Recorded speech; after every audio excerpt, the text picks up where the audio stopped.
El cielo sobre San Lucio del Paso comenzaba a teñirse de naranja cuando Mateo Rivas detuvo su caballo en el camino de tierra.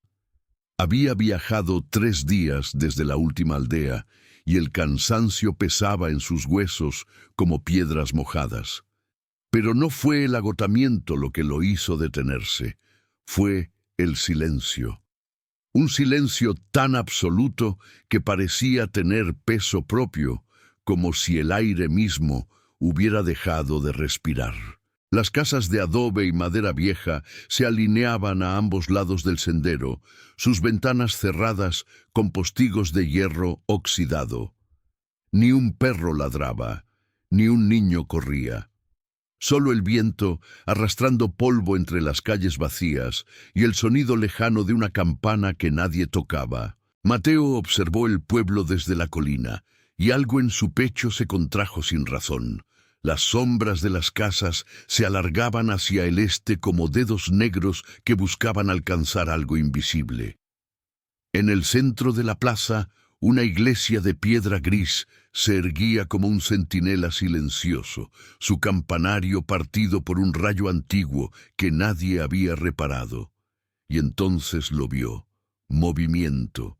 En cada casa, simultáneamente, las ventanas comenzaron a cerrarse, no una tras otra, no en secuencia, todas al mismo tiempo, como si un reloj invisible hubiera marcado una hora que solo los habitantes conocían. El sonido de la madera golpeando contra los marcos resonó como un aplauso seco y uniforme. Y luego, otra vez, el silencio. El caballo relinchó, nervioso, y dio un paso hacia atrás. Mateo acarició su cuello para calmarlo, pero sus propios dedos temblaban. Había algo en la luz de ese atardecer que no parecía natural. El naranja del cielo era demasiado intenso, demasiado vivo, como si el sol estuviera sangrando sobre las montañas, y las sombras que proyectaban las casas no se movían con el viento, permanecían quietas, fijas, como si estuvieran pintadas en el suelo. Mateo tragó saliva y se dijo a sí mismo que era el cansancio, que 3 días sin dormir bien podían hacer ver cosas que no existían. Pero cuando miró hacia la iglesia, vio una figura en el campanario, una silueta oscura, inmóvil, que lo observaba desde arriba. Y aunque no podía ver su rostro, supo con certeza absoluta que esa figura estaba sonriendo. El sol descendió un poco más, y el naranja del cielo comenzó a transformarse en un rojo profundo, casi púrpura. Mateo sintió que el aire se volvía más denso, más difícil de respirar, y entonces escuchó algo que hizo que su sangre se enfriara, un canto, bajo, gutural, que venía de todas las casas al mismo tiempo. No era un himno religioso ni una canción de cuna, era algo más antiguo, más primitivo, como si las voces estuvieran recitando palabras que existían antes de que el lenguaje tuviera nombre. El caballo se encabritó, y Mateo tuvo que sujetarse con fuerza para no caer. Cuando volvió a mirar hacia el pueblo, las ventanas seguían cerradas, pero ahora, entre las rendijas de los postigos, podía ver luces, velas. Decenas de velas que ardían con llamas que no parpadeaban. La figura del campanario había desaparecido. Mateo buscó con la mirada, pero no había nadie, solo la iglesia, las casas cerradas, y ese canto que seguía elevándose como humo hacia el cielo rojo. Sabía que debía irse. Cada instinto de supervivencia que poseía le gritaba que diera la vuelta y cabalgara hasta que el amanecer borrara lo que había visto. Pero el camino de regreso se perdía en la oscuridad que avanzaba desde el este, y su caballo estaba demasiado agotado para otra noche sin descanso. Además, había algo en ese pueblo que lo llamaba, no con palabras, no con gestos, con algo más profundo, como si San Lucio del Paso hubiera estado esperándolo, como si siempre hubiera sabido que él vendría. Y esa certeza, más que cualquier otra cosa, fue lo que lo hizo descender la colina y cruzar el umbral del pueblo justo cuando el último rayo de sol desaparecía detrás de las montañas. Antes de continuar, dime en los comentarios desde dónde estás viendo este relato. Algunos lugares guardan secretos, y quizá donde tú vives también hubo una historia así. Escribe tu país y tu ciudad abajo. Quiero saber desde qué rincón del mundo estás escuchando estas voces olvidadas. San Lucio del Paso no aparecía en ningún mapa que Mateo hubiera consultado antes de su viaje. Lo había encontrado por accidente, siguiendo las indicaciones de un anciano en una posada 3 pueblos atrás, quien le había dicho que si buscaba el camino más corto hacia el Valle del Sur, debía cruzar por el pueblo que duerme cuando el sol sangra. Mateo había pensado que era una expresión poética, el tipo de metáfora que los viejos del campo usaban para describir lugares remotos. Ahora, parado en la plaza central, con la noche cayendo sobre sus hombros como un manto de terciopelo negro, comprendía que no había sido una metáfora. Era una advertencia. El pueblo tenía quizás 40 casas, todas construidas con el mismo adobe oscuro y techos de madera envejecida que parecían hundirse bajo el peso de los años. Las calles no tenían nombres, solo números grabados en piedras colocadas en las esquinas, como si los fundadores hubieran decidido que las palabras eran innecesarias para identificar los lugares donde vivían. En el centro de la plaza, un pozo de piedra seca se erguía como el corazón muerto del pueblo, su boca cubierta con tablones clavados y una cadena oxidada que nadie había tocado en décadas. Mateo se acercó al pozo y vio que alguien había tallado símbolos en la piedra. No eran letras ni números, eran formas geométricas que parecían moverse cuando las miraba directamente, como si estuvieran vivas bajo la superficie. La iglesia dominaba el extremo norte de la plaza, su fachada de piedra gris manchada por el musgo y el tiempo.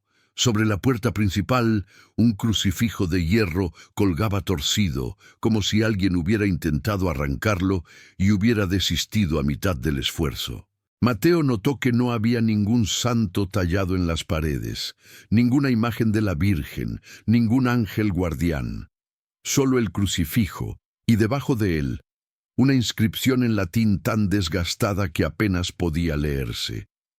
Acercó su rostro a la piedra y distinguió las palabras lux mutatur, caro sequitur. La luz cambia, la carne sigue. No supo por qué, pero esas palabras le provocaron un escalofrío que recorrió su espalda como un dedo helado. Fue entonces cuando escuchó pasos detrás de él. Se volvió rápidamente, la mano buscando instintivamente el cuchillo en su cinturón, y se encontró frente a un hombre de edad indefinida. Podía tener 50 años o 100. Su rostro estaba surcado de arrugas profundas como grietas en la tierra seca, y sus ojos eran de un gris tan pálido que parecían casi blancos bajo la luz de las estrellas. Vestía una túnica oscura que le llegaba hasta los tobillos, y en su mano derecha sostenía un farol de aceite cuya llama no se movía a pesar del viento que soplaba desde las montañas. El hombre no habló. Solo inclinó la cabeza hacia un lado, como un pájaro que observa algo que no comprende, y extendió su mano libre hacia Mateo. En su palma, una llave de hierro negro brillaba con un fulgor apagado. Mateo comprendió sin necesidad de palabras. Era la llave de un lugar donde podía pasar la noche. La tomó, y el metal estaba frío, mucho más frío de lo que debería estar una noche de verano. El hombre señaló hacia una casa en el extremo este de la plaza, una construcción pequeña con una sola ventana y una puerta de madera reforzada con clavos. Luego, sin decir nada, se dio la vuelta y caminó hacia la oscuridad, su farol flotando como una luciérnaga solitaria hasta desaparecer entre las sombras. Mateo se quedó solo en la plaza con la llave en la mano, y la sensación de que había cruzado un umbral del que no podría regresar. En algún lugar del pueblo el canto había cesado, pero el silencio que lo reemplazó era peor. Era el silencio de algo que espera, de algo que observa, de algo que sabe exactamente cuándo llegará el próximo atardecer. Suscríbete para seguir explorando estas tierras donde la fe lo consume todo. La casa que le habían asignado olía a cera vieja y a tierra húmeda. Mateo encendió una vela que encontró sobre una mesa de madera y observó el interior con cautela. Era una habitación simple, una cama con sábanas de lino áspero, una silla, un aguamanil de cerámica agrietada y un pequeño altar en la esquina donde alguien había colocado flores secas y un crucifijo de madera sin rostro. El Cristo no tenía facciones talladas, solo una forma humana clavada en la cruz, su cabeza inclinada hacia abajo, su cuerpo liso como si nunca hubiera tenido identidad. Mateo se acercó al altar y tocó la madera con la punta de los dedos. Estaba tibia, como si alguien la hubiera sostenido hace apenas unos minutos. Se sentó en la cama y escuchó. El silencio del pueblo era diferente al silencio del campo abierto. No había grillos, no había búhos, no había el susurro constante de la vida nocturna que poblaba los bosques y los valles. Era un silencio manufacturado, como si alguien hubiera tomado todos los sonidos naturales y los hubiera guardado en una caja bajo llave. Mateo cerró los ojos e intentó dormir, pero cada vez que comenzaba a hundirse en el sueño, algo lo despertaba. No era un ruido, era una sensación, la certeza de que alguien lo observaba desde algún lugar que no podía identificar. Cuando el amanecer finalmente llegó, Mateo salió de la casa con los ojos enrojecidos y el cuerpo pesado por la falta de descanso. La plaza estaba vacía, pero las ventanas de las casas ahora estaban abiertas. Podía ver movimiento en el interior, sombras que pasaban detrás de las cortinas, manos que acomodaban objetos sobre las mesas, el destello ocasional de un espejo que reflejaba la luz del sol. El pueblo había despertado, pero nadie salía a la calle. Nadie lo saludaba, nadie reconocía su presencia. Era como si fuera invisible, un fantasma que caminaba entre los vivos sin que ellos pudieran verlo. Mateo caminó hacia el pozo en el centro de la plaza y se sentó en su borde de piedra. Desde allí podía observar todo el pueblo sin llamar la atención. Las horas pasaron con una lentitud pegajosa, y gradualmente los habitantes comenzaron a emerger de sus casas. Primero fueron las mujeres, vestidas con faldas largas de colores apagados y pañuelos que cubrían sus cabezas. Caminaban en grupos de 2 o 3, siempre en silencio, llevando canastas hacia un mercado que Mateo no podía ver desde donde estaba sentado. Luego vinieron los hombres, con sus camisas de algodón manchadas de sudor y sus rostros curtidos por el sol. Se dirigían hacia los campos que rodeaban el pueblo, herramientas al hombro, sin mirarse entre ellos, sin intercambiar palabras. Mateo notó algo extraño en la forma en que se movían. No era exactamente sincronización, pero había un ritmo compartido en sus pasos, como si todos siguieran una melodía que solo ellos podían escuchar. Cuando una mujer se detenía para ajustar su pañuelo, las otras 2 que caminaban con ella también se detenían en el mismo instante. Cuando un hombre giraba la cabeza hacia la izquierda, los que caminaban cerca de él hacían el mismo gesto. Era sutil, casi imperceptible, pero una vez que Mateo lo notó, no pudo dejar de verlo. El pueblo entero se movía como un organismo único, cada habitante una célula de un cuerpo más grande que respiraba y latía con un pulso que no era humano. Al mediodía, una anciana se acercó al pozo donde Mateo seguía sentado. Era la primera persona que lo miraba directamente desde que había llegado. Sus ojos eran pequeños y oscuros, hundidos en un rostro que parecía tallado en corteza de árbol viejo. Llevaba un cántaro de barro en las manos, pero no intentó sacar agua del pozo sellado. Solo se quedó de pie frente a él, observándolo con una curiosidad que parecía más animal que humana. Mateo abrió la boca para hablar, para preguntar cualquier cosa que rompiera el silencio insoportable. Pero la anciana levantó un dedo arrugado y lo presionó contra sus propios labios, el gesto universal del silencio. Luego señaló hacia el cielo, hacia el sol que brillaba en lo alto, y después hacia el oeste, donde el sol eventualmente descendería. Su mensaje era claro. Aunque sus labios no se movieron, espera hasta el atardecer y entonces entenderás. La anciana se marchó sin decir una palabra, su figura encorvada perdiéndose entre las calles de tierra. Mateo se quedó solo nuevamente, pero ahora el silencio tenía un peso diferente.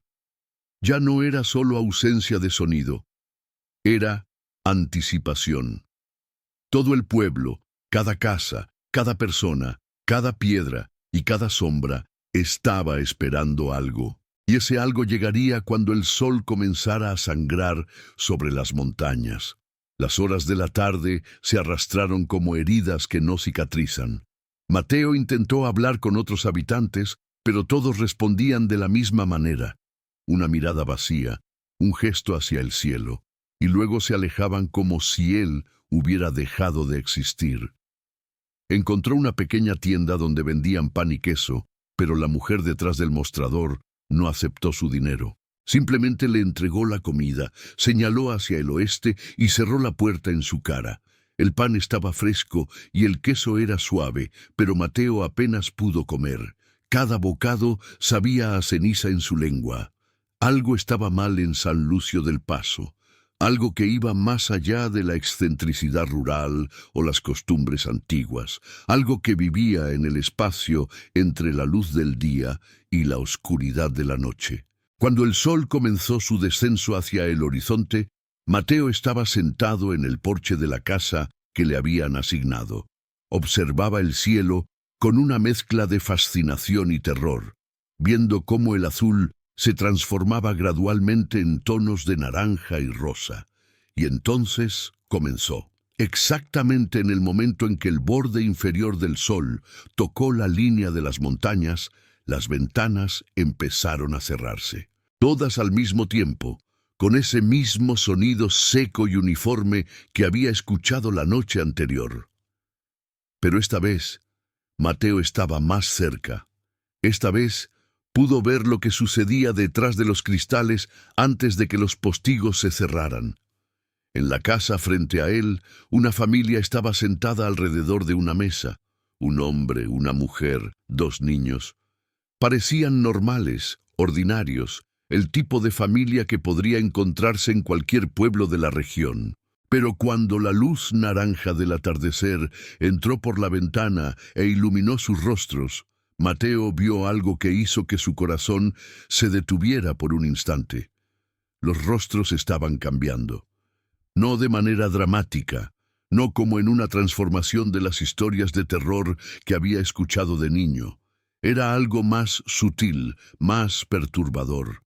Las facciones parecían deslizarse ligeramente, como cera que se derrite bajo una llama suave.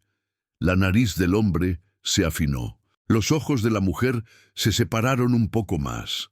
Los niños, que habían estado sonriendo, ahora tenían bocas que se curvaban en ángulos que no parecían anatómicamente posibles. Y entonces los postigos se cerraron, y Mateo quedó solo en la calle que se oscurecía, con el corazón latiendo tan fuerte que podía sentirlo en sus sienes. Esa noche, Mateo no durmió. Se quedó sentado en la silla de madera junto a la ventana cerrada, escuchando los sonidos que venían del exterior. El canto había regresado, más bajo que la noche anterior, como si las voces estuvieran cansadas o simplemente guardando energía para algo que vendría después.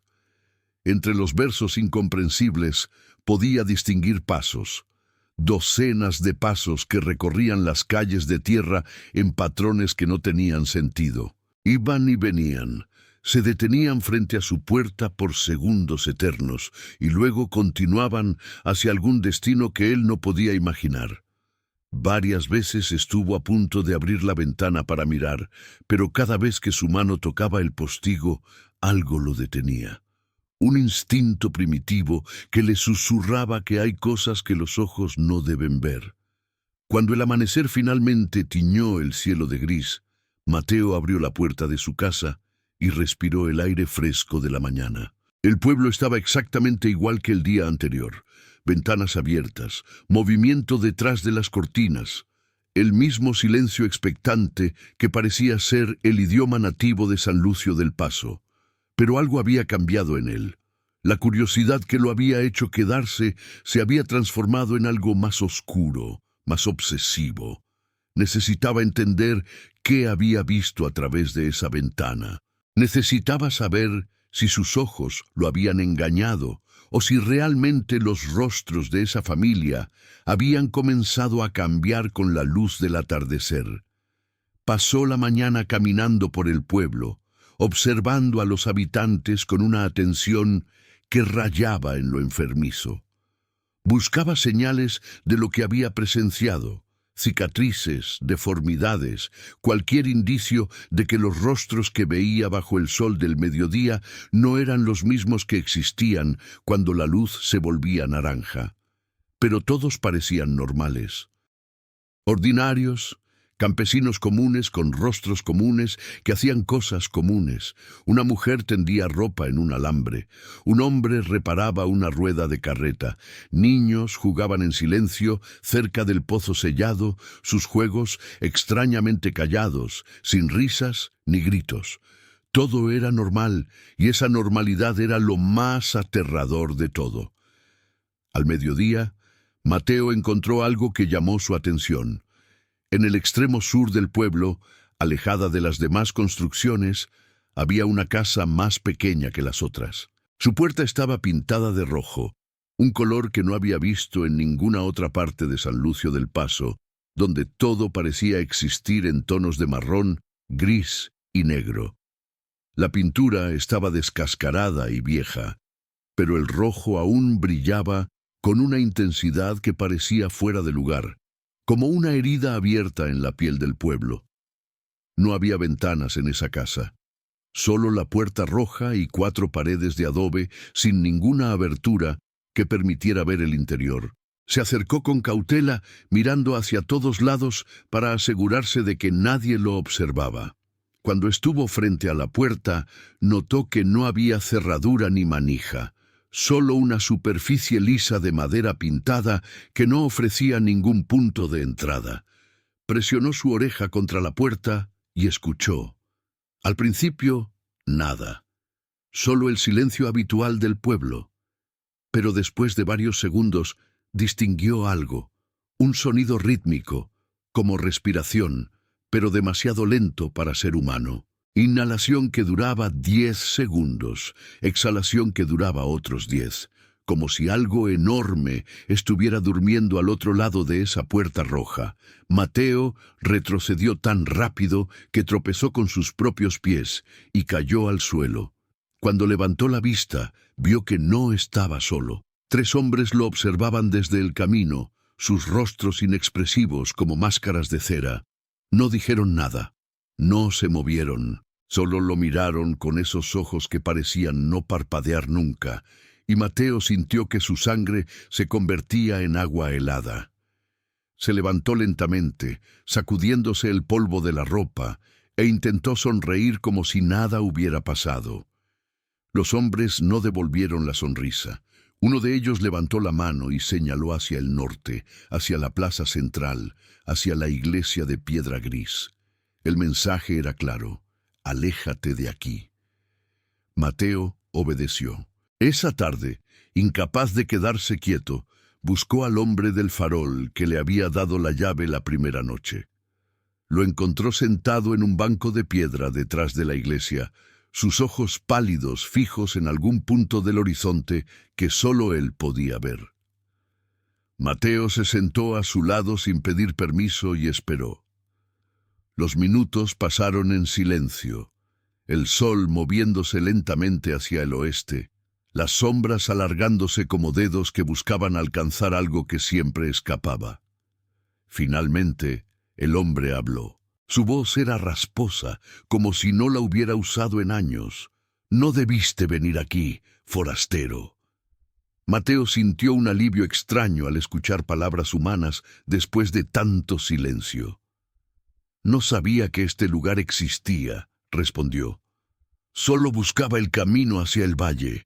El hombre negó con la cabeza lentamente. «Nadie llega a San Lucio por accidente. El pueblo elige a quienes cruzan su umbral». «¿Qué significa eso?». El hombre no respondió directamente. En cambio, señaló hacia el cielo, donde el sol ya comenzaba su descenso hacia las montañas.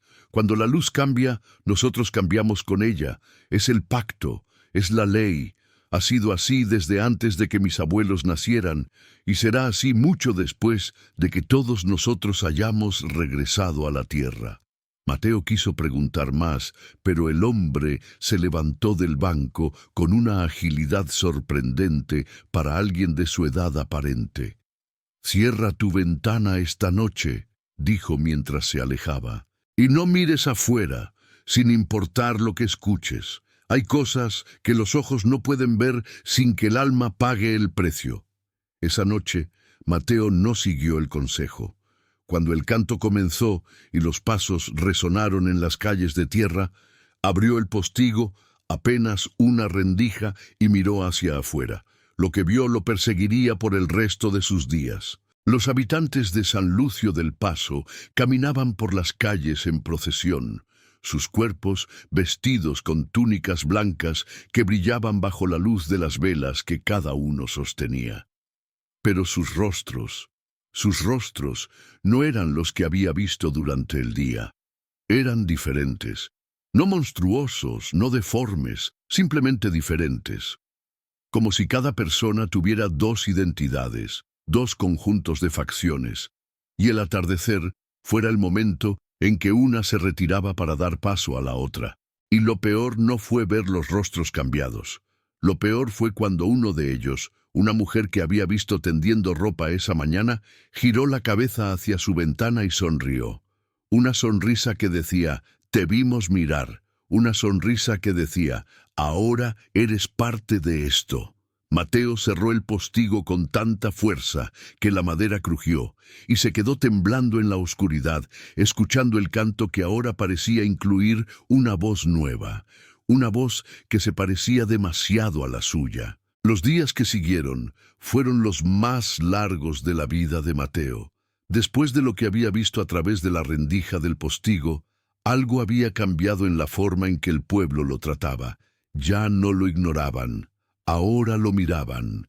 Cada habitante que cruzaba su camino le dedicaba una mirada larga y silenciosa, una mirada que contenía algo que él no podía descifrar. No era hostilidad, no exactamente, era más bien reconocimiento. Como si, al haber visto lo que no debía ver, Mateo hubiera cruzado una línea invisible que lo separaba de los forasteros comunes y lo acercaba a algo que no tenía nombre. El tercer día después de su transgresión, mientras caminaba por la plaza central intentando parecer casual, una niña se acercó a él. No tendría más de 8 años, con trenzas negras que caían sobre sus hombros y un vestido gris que le quedaba demasiado grande. Se detuvo frente a Mateo y lo miró con ojos que parecían demasiado viejos para su rostro infantil. En su mano sostenía una flor seca, del mismo tipo que había visto en el altar de su habitación asignada. «El padre quiere verte», dijo la niña. Su voz era clara y monótona, sin inflexión emocional. Mateo sintió que su estómago se contraía. «¿El padre?». La niña no respondió.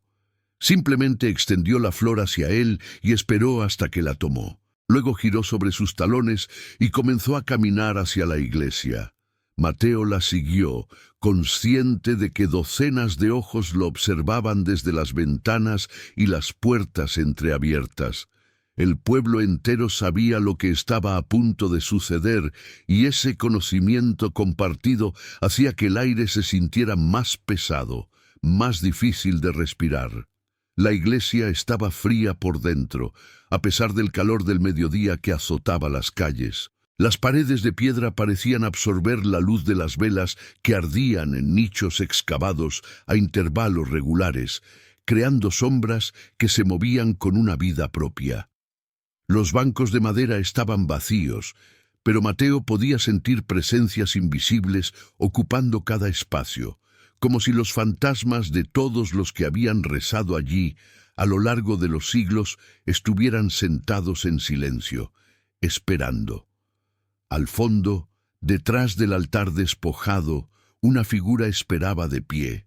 El padre no se parecía a ningún sacerdote que Mateo hubiera conocido. Era alto, demasiado alto, con brazos que parecían ligeramente más largos de lo que deberían ser para su cuerpo. Vestía una sotana negra que absorbía la luz de las velas, y su rostro estaba parcialmente oculto por una capucha que proyectaba sombras sobre sus facciones. Solo sus ojos eran claramente visibles. Dos puntos de luz pálida que brillaban con una intensidad que no parecía natural.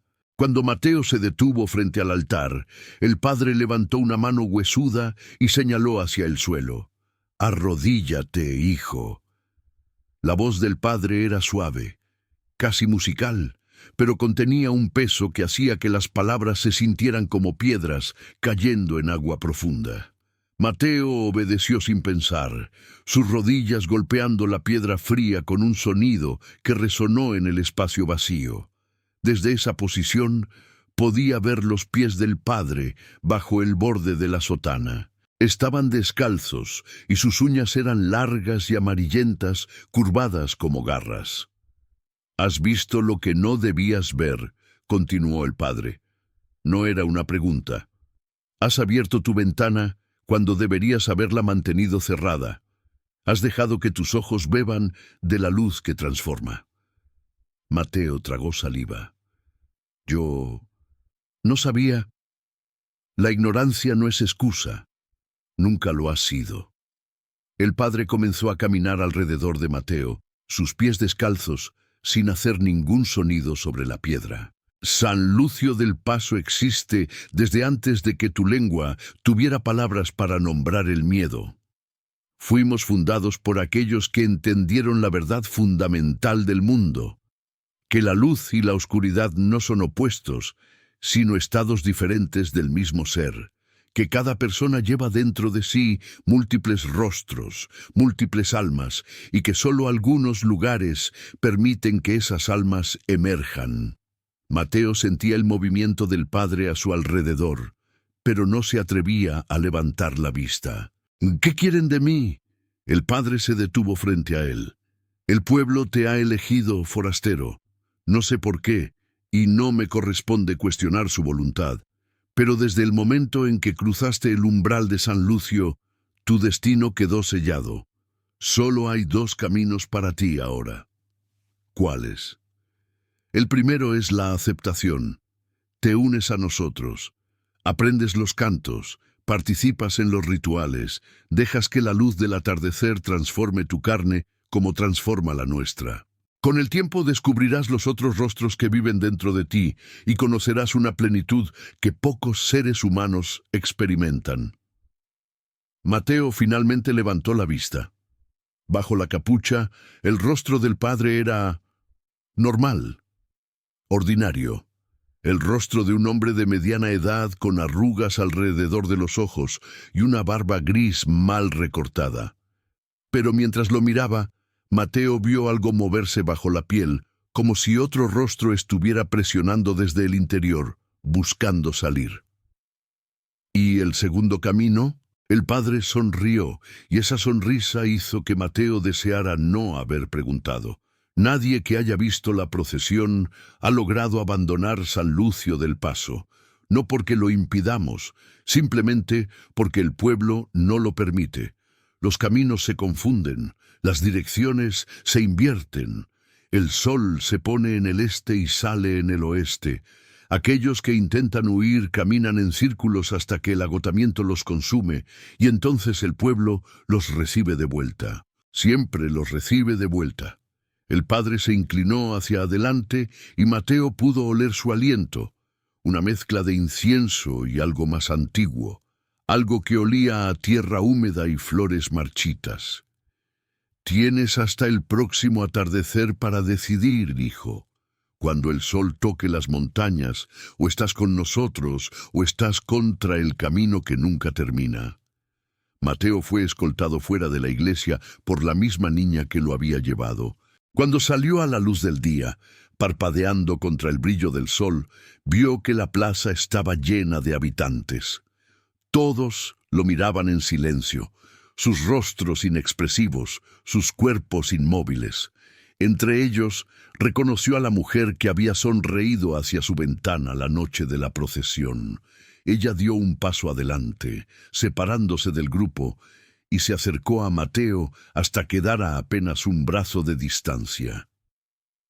«Mi nombre es Elena», dijo. Era la primera vez que alguien en el pueblo le decía su nombre. «Y sé lo que estás pensando, forastero. Estás pensando en huir, en correr hacia las montañas y no mirar atrás». Mateo no respondió, pero su silencio fue respuesta suficiente. Elena asintió lentamente. «Yo pensé lo mismo cuando llegué aquí, hace 30 años. Era joven entonces, más joven que tú, y creía que mi voluntad era más fuerte que la del pueblo». Levantó su mano izquierda y Mateo vio que le faltaban 2 dedos. Las cicatrices eran viejas, blanquecinas, pero aún se veía donde la carne había sido cortada limpiamente. «Caminé durante 3 días intentando salir. 3 días sin comer, sin dormir, siguiendo el sol hacia el oeste, y cada mañana, cuando abría los ojos, estaba de vuelta en la plaza, frente al pozo sellado. Los dedos los perdí en el segundo intento, cuando traté de escalar las montañas de noche».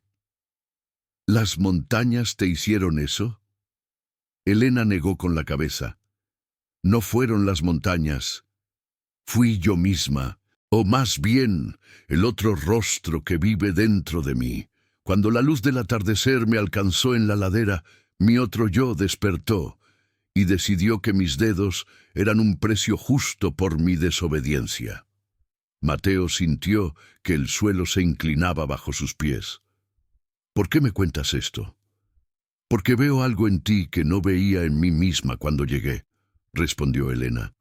«Veo a alguien que podría sobrevivir aquí, que podría incluso encontrar paz con el tiempo. El cambio no es una maldición, forastero, es una liberación. Cuando aceptas todos los rostros que viven dentro de ti, dejas de tener miedo de ti mismo. Y eso es algo que muy pocos seres humanos logran». Se alejó antes de que Mateo pudiera responder, perdiéndose entre la multitud de habitantes que comenzaban a dispersarse hacia sus casas. El sol estaba a medio camino de su descenso hacia el horizonte, y Mateo podía sentir cómo el tiempo se escapaba entre sus dedos, como arena. Tenía horas para tomar una decisión que cambiaría todo.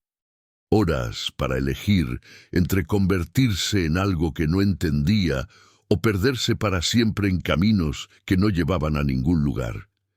Y mientras caminaba de regreso hacia su casa asignada, con el peso de esa elección aplastando su pecho, Mateo comenzó a preguntarse si realmente había alguna diferencia entre las 2 opciones. Mateo pasó las horas siguientes encerrado en su habitación, sentado en el suelo con la espalda contra la pared, mirando el rectángulo de luz que entraba por la ventana y se movía lentamente a través del piso de tierra apisonada.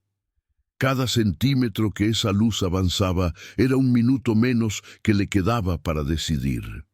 Cada sombra que se alargaba era un recordatorio de que el atardecer se acercaba con la inevitabilidad de la muerte. Intentó pensar con claridad, sopesar sus opciones como un hombre racional, pero su mente seguía regresando a las mismas imágenes. Los rostros que se deslizaban bajo la luz naranja, la sonrisa de Elena, los ojos del padre brillando como lunas enfermas en la oscuridad de la iglesia.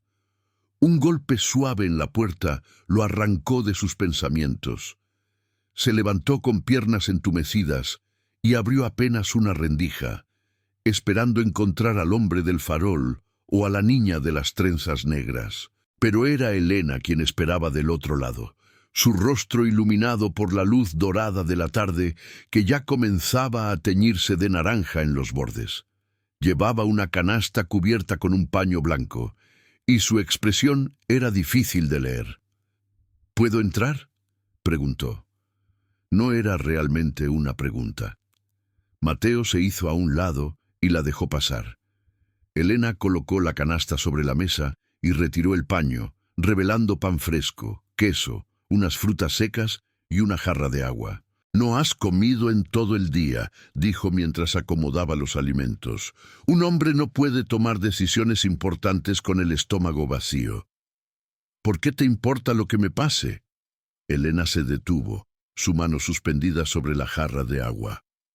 Por un momento, Mateo vio algo cruzar su rostro, una emoción que no pudo identificar. Luego, la máscara de calma regresó, y ella se sentó en la única silla de la habitación, dejando que Mateo permaneciera de pie o se sentara en la cama.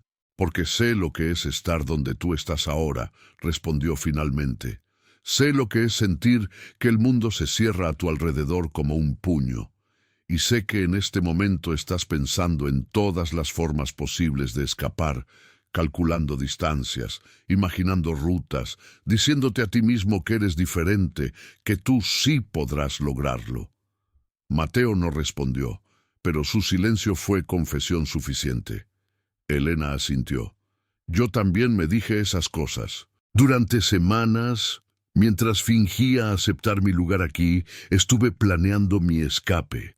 Memoricé cada camino, cada sendero entre las montañas. Guardé comida. Robé un cuchillo de la cocina de una vecina». Levantó su mano mutilada, mostrando los muñones donde habían estado sus dedos. «Y todo fue inútil, no porque el pueblo tenga guardias o muros o trampas, sino porque el pueblo está dentro de ti una vez que cruzas su umbral.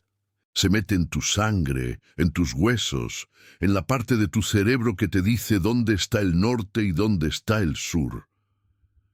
Mateo se sentó en el borde de la cama, de pronto demasiado cansado para seguir de pie. «¿Entonces no hay esperanza? Simplemente debo aceptar convertirme en lo que sea que ustedes son. No somos monstruos, si eso es lo que piensas». Elena inclinó la cabeza, estudiándolo con una curiosidad que parecía genuina. «Somos personas. Personas que hemos aprendido a vivir con todas las partes de nosotros mismos, no solo con las que el mundo exterior considera aceptables».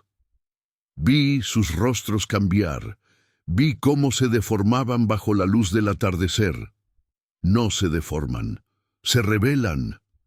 Elena se levantó de la silla y caminó hacia la ventana, mirando hacia el cielo que se oscurecía gradualmente. «Cada ser humano tiene múltiples rostros, Mateo. El rostro que muestras a tus padres, el rostro que muestras a tus amigos, el rostro que muestras a los extraños, el rostro que solo ves cuando estás completamente solo, mirándote en un espejo a medianoche. La diferencia es que aquí, en San Lucio, esos rostros tienen forma física, pueden emerger, pueden existir». «¿Y qué hay de la cosa en la casa de la Puerta Roja? ¿Qué rostro es ese?». Elena se tensó visiblemente, sus hombros elevándose como si esperara un golpe. Cuando habló, su voz era más baja, más cautelosa. «Hay cosas en este pueblo de las que no debemos hablar. Cosas que son más antiguas que el pacto, más antiguas que los cantos y los rituales. La casa de la Puerta Roja es una de ellas». Escuché algo respirando ahí dentro, algo grande. Elena se volvió hacia él, y Mateo vio miedo genuino en sus ojos. «Lo que escuchaste es lo que queda cuando un rostro consume todos los demás, cuando una persona permite que una sola parte de sí misma crezca hasta devorar todo lo demás». Se acercó a él y tomó sus manos entre las suyas. Sus dedos estaban fríos, pero su agarre era firme. Por eso es importante el equilibrio, Mateo. Por eso participamos en los rituales. Por eso cantamos los cantos. No para alimentar a nuestros otros rostros, sino para mantenerlos en armonía. Para asegurarnos de que ninguno se vuelva tan fuerte que consuma a los demás. ¿Y si me niego? ¿Si elijo no participar? Elena lo miró durante un largo momento, y en ese momento Mateo vio todos sus rostros superpuestos como capas de pintura en un lienzo antiguo. Vio a la mujer cansada que había caminado durante 3 días intentando escapar. Vio a la niña que había sido antes de llegar a San Lucio. Vio a algo más antiguo y más oscuro que habitaba en las profundidades de sus ojos. Y vio también una compasión que no esperaba encontrar.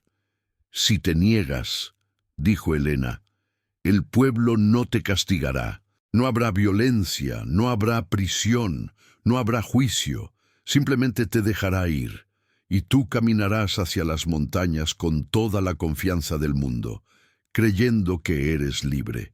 Y caminarás, y caminarás, y caminarás, hasta que un día te des cuenta de que llevas semanas caminando y el pueblo sigue apareciendo en el horizonte cada mañana, hasta que el hambre y la sed y la locura te consuman, hasta que lo único que quede de ti sea un cuerpo vacío que el pueblo recogerá y enterrará en el cementerio detrás de la iglesia, junto a todos los demás que eligieron ese camino». Mateo sintió que las lágrimas comenzaban a formarse en sus ojos, pero las contuvo. ¿Cuántos hay?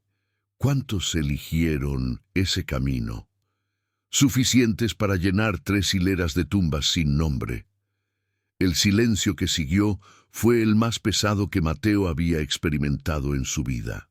Elena soltó sus manos y retrocedió hacia la puerta, pero antes de salir se detuvo y lo miró por encima del hombro. «Hay algo más que debes saber», dijo. «Algo que el Padre no te dijo porque quiere que lo descubras por ti mismo». «¿Qué?» «El cambio no es permanente, al menos no al principio. Durante los primeros años tu rostro original regresa cada mañana cuando el sol sale por el este.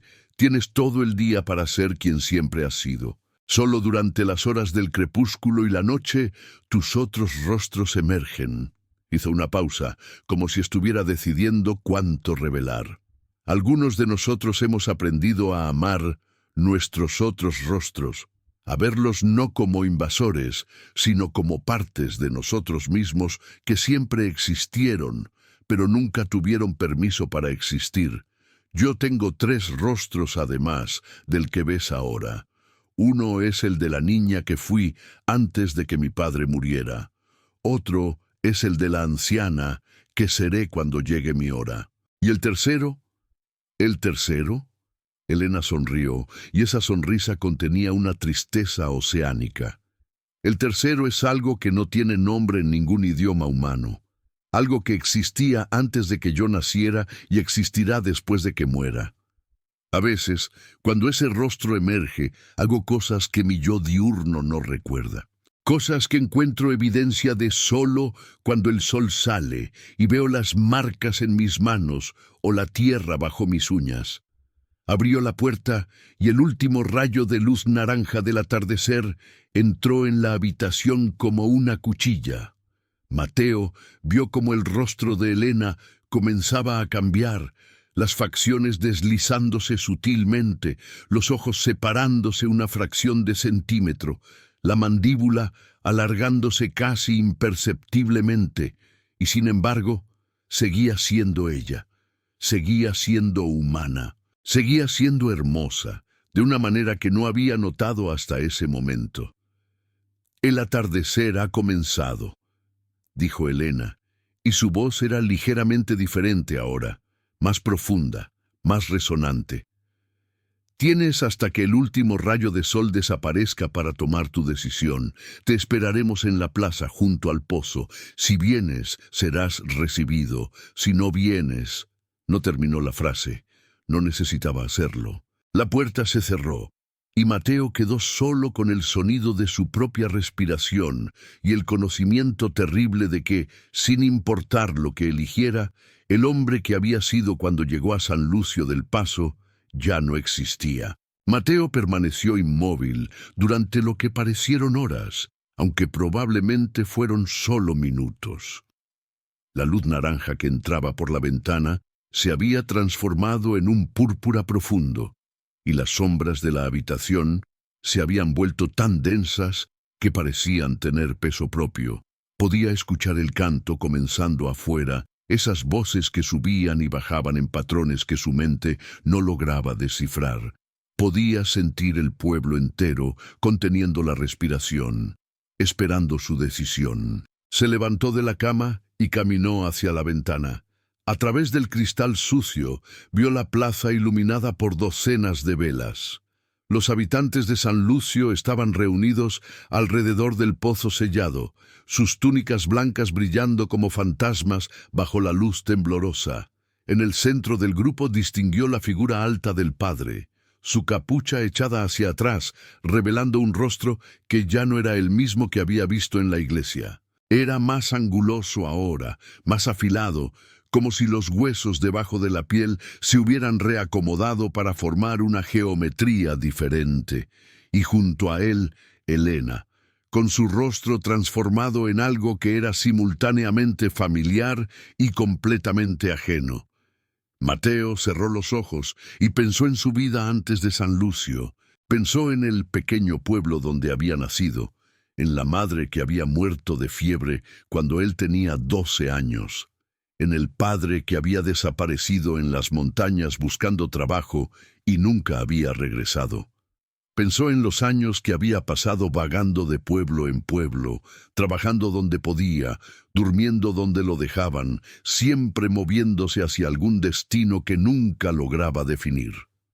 No tenía hogar, no tenía familia, no tenía nada que lo atara a ningún lugar del mundo. Y entonces pensó en lo que Helena había dicho sobre los rostros que viven dentro de cada persona, los rostros que mostramos a diferentes personas, en diferentes momentos, por diferentes razones.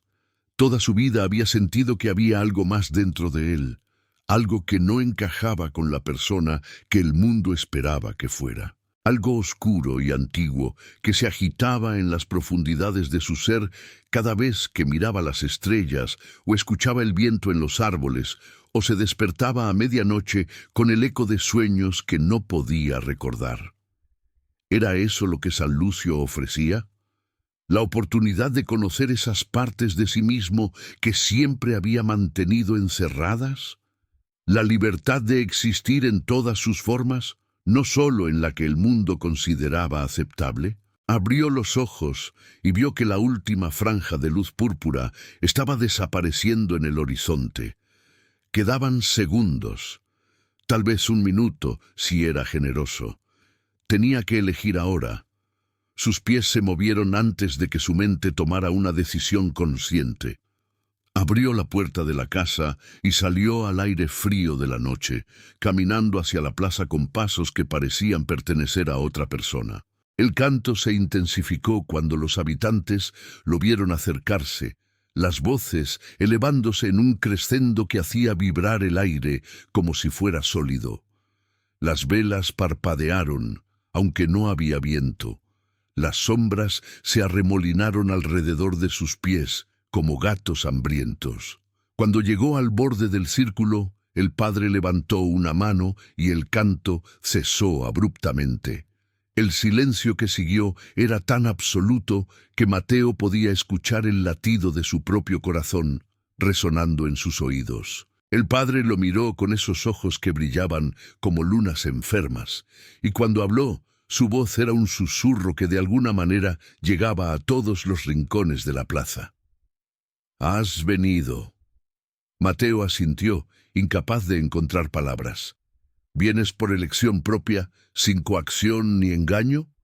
Mateo miró a su alrededor, viendo los rostros transformados de los habitantes, las facciones que se deslizaban y cambiaban bajo la luz de las velas como reflejos en agua agitada. Vio a Helena, cuyo tercer rostro estaba parcialmente emergido, dándole una apariencia que era mitad mujer y mitad algo que no tenía nombre. Y vio en todos ellos una paz que no había visto en ningún otro lugar del mundo. Una aceptación completa de lo que eran, de todas las partes de sí mismos, sin vergüenza ni miedo. «Vengo por elección propia», dijo, y su voz sonó extraña en sus propios oídos, más profunda, más resonante, como si otra persona estuviera hablando a través de él. El padre sonrió, y esa sonrisa era terrible y hermosa al mismo tiempo.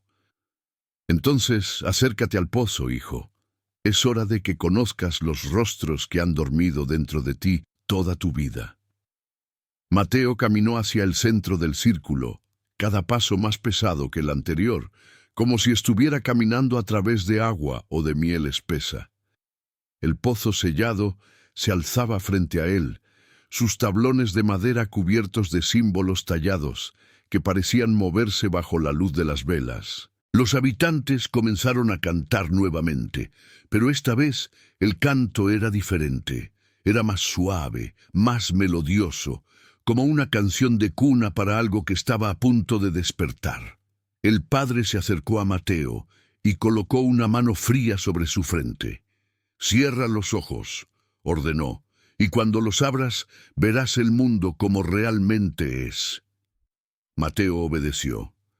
La oscuridad detrás de sus párpados era absoluta, pero no estaba vacía. Podía sentir algo moviéndose en esa oscuridad, algo que se acercaba desde las profundidades de su propia mente. Era como despertar de un sueño y darse cuenta de que siempre habías estado dormido, como abrir una puerta que no sabías que existía y encontrar una habitación llena de versiones de ti mismo que habías olvidado. Y entonces lo sintió. El cambio. No era doloroso, no exactamente. Era más bien como estirarse después de haber estado encogido durante años. Como respirar profundamente después de haber contenido el aliento toda la vida. Sintió su rostro moverse, sus huesos reacomodarse, su piel deslizarse sobre músculos que no sabía que tenía. Y cuando abrió los ojos, el mundo era diferente. Los colores eran más intensos, más saturados. Podía ver detalles que antes eran invisibles, las partículas de polvo flotando en el aire, las grietas microscópicas en las piedras del pozo, las venas de las hojas en los árboles distantes. Podía oler cosas que nunca había olido, el miedo de un ratón escondido bajo las tablas del pozo, la esperanza de los habitantes que lo rodeaban, el peso antiguo de los secretos enterrados bajo la tierra. Y podía sentir, por primera vez en su vida, que no estaba solo dentro de su propio cuerpo. Había otros rostros, otras voces, otras memorias que no eran suyas pero que siempre habían estado ahí, esperando el momento de emerger. Uno era el rostro de un niño que había existido antes de que la tristeza lo consumiera. Otro era el rostro de un anciano sabio que conocía verdades que aún no había aprendido. Y había un tercero, más profundo que los otros, que era algo que no tenía forma humana, algo que había existido antes de que el primer ser humano caminara sobre la tierra. Helena se acercó a él y tomó su mano. Su tacto era diferente ahora, más íntimo, como si pudiera sentir no solo su piel, sino todo lo que había debajo. «Bienvenido a casa, Mateo», dijo, y su voz contenía todas las voces de todos los rostros que vivían dentro de ella. «Bienvenido a quien siempre fuiste». El canto continuó, elevándose hacia las estrellas, y Mateo sintió que las lágrimas corrían por su rostro transformado, pero no eran lágrimas de tristeza, eran lágrimas de alivio, de liberación, de un reconocimiento tan profundo que hacía que todo el dolor de su vida anterior pareciera un precio pequeño por este momento de verdad absoluta. Había venido a San Lucio del Paso buscando un camino hacia el Valle del Sur. Había encontrado algo infinitamente más valioso, un camino hacia sí mismo. y mientras la noche se extendía sobre el pueblo como un manto de terciopelo negro, Mateo supo que nunca volvería a caminar solo, porque ahora llevaba multitudes dentro de él, y todas esas multitudes por fin estaban despiertas. Los años pasaron sobre San Lucio del Paso como hojas arrastradas por un río lento y oscuro. Mateo aprendió los cantos, memorizó los rituales, descubrió los nombres secretos de cada uno de sus rostros y la hora exacta del crepúsculo en que cada uno prefería emerger. El rostro del niño salía primero, siempre curioso, siempre buscando maravillas en las sombras que se alargaban. El rostro del anciano venía después, trayendo consigo una calma que Mateo nunca había conocido en su vida anterior, una sabiduría que no provenía de libros, sino de algo más profundo, más antiguo. Y el tercer rostro, el que no tenía nombre, emergía solo en las noches más oscuras, cuando la luna se ocultaba detrás de las nubes y el pueblo entero cantaba las canciones que existían antes de que el lenguaje tuviera palabras. Mateo nunca recordaba lo que hacía cuando ese rostro tomaba el control, pero cada mañana encontraba tierra fresca bajo sus uñas y el sabor de algo salvaje en su lengua. Y había aprendido a no hacer preguntas, cuyas respuestas no estaba preparado para escuchar. Elena se convirtió en su guía durante los primeros años, enseñándole los secretos que el padre consideraba demasiado sagrados para compartir con los recién llegados. Le mostró los túneles que corrían bajo la iglesia, donde generaciones de habitantes habían tallado sus rostros transformados en las paredes de piedra como un registro de todo lo que habían sido y todo lo que serían. Le enseñó a escuchar la respiración de la cosa en la casa de la Puerta Roja, a distinguir sus estados de ánimo por el ritmo de sus inhalaciones, a saber cuándo estaba hambrienta y cuándo estaba satisfecha. Y en las noches de verano, cuando el calor hacía imposible dormir, le contaba historias de otros pueblos como San Lucio, lugares dispersos por el mundo, donde la luz del atardecer revelaba verdades que el día prefería mantener ocultas. No estaban solos, le decía Elena. Nunca habían estado solos. Eran parte de algo más grande, una red de comunidades que habían preservado el conocimiento antiguo mientras el mundo exterior olvidaba que alguna vez había existido.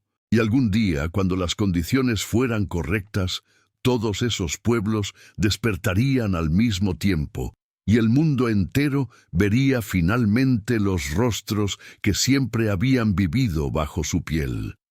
Muchos años después, cuando el cabello de Mateo se había vuelto gris y sus manos temblaban con el peso de la edad, un forastero llegó a San Lucio del Paso al atardecer. Era joven, quizás 25 años, con ojos que buscaban algo que no podía nombrar y un hambre en su interior que ningún alimento podía satisfacer.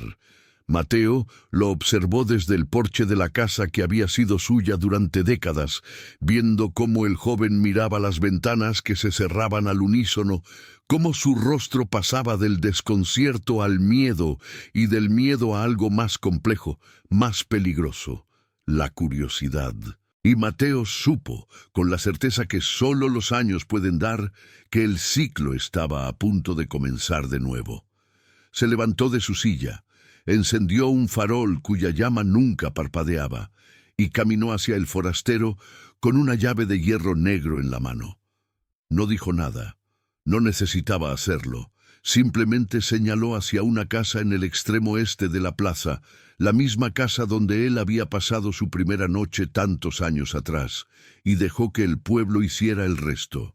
Porque San Lucio del Paso siempre elegía a quienes cruzaban su umbral, y quienes eran elegidos, tarde o temprano, encontraban exactamente lo que habían venido a buscar, aunque no supieran qué era, hasta que la luz del atardecer lo revelaba. Comenta abajo qué sensación te dejó esta historia y comparte este video si la fe también te ha hecho temblar.